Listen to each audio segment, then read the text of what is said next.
Alright, this video is by special request. Somebody asked that I make a video explaining how to make the player piece disappear and then reappear when it's struck by an enemy object. So in this case, I'm sort of set this up. Let me get rid of that piece there. So what I have first off is I've got these pieces here. This is a bunch of collision pieces, and these are here to specify what struck the player. And this is here because these are all things that are bad for the player. They're shots, they're enemies, they're bad things. And this is arranged this way so that if you have objects that are good, say they're bonus objects or catch objects, it knows that those will not kill the player. So these are all things that will kill or, maim or, reduce the health of the player piece. So I have NPC 1, NPC 2, NPC 3, 4, and enemy shot. Those are all things that will hurt the player. These are all collision objects.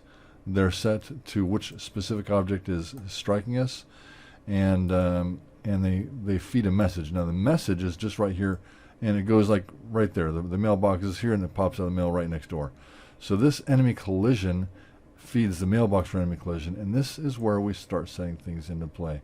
Now I've got a sound effect in here that just says, oh, when you get hit, get the sound effect, which is a component.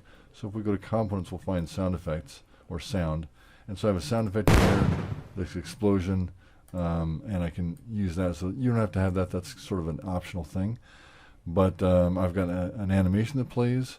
And the most important part is that after the animation plays, we get the timer started. And what's going to happen is let's see. It sends a message to the lives display, which is part of our scoreboard in the user interface level. And so this is just something that sends us to our scoring level.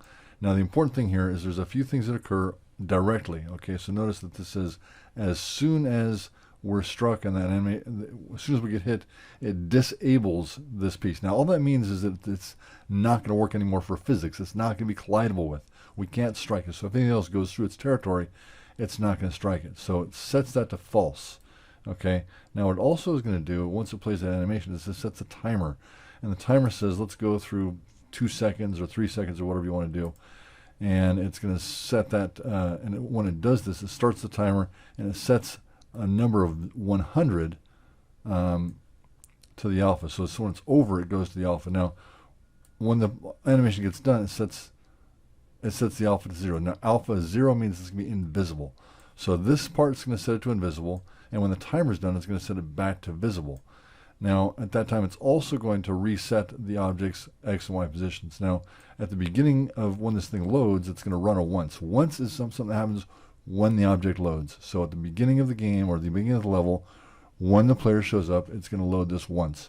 And what it does, it collects the X. So this is an extractor, collect the X, and another extractor collects the Y. Now, the extractors you can find in properties. So it looks like this one right here. So it's third from the bottom. So the extractors collect the X and the Y, send them to a number to save until we need them.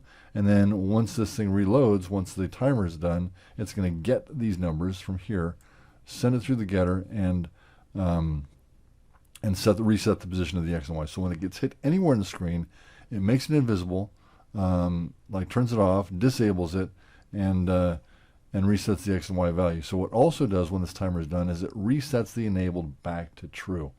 So that's what sets it up. And what I'll do is I'll also include a link to this game, and where you find this in this game is it's in the player piece and it's in combat stuff. Okay, so if you want to check that out, I'll make sure I include that with the video and also in the link in Classroom. There you have it.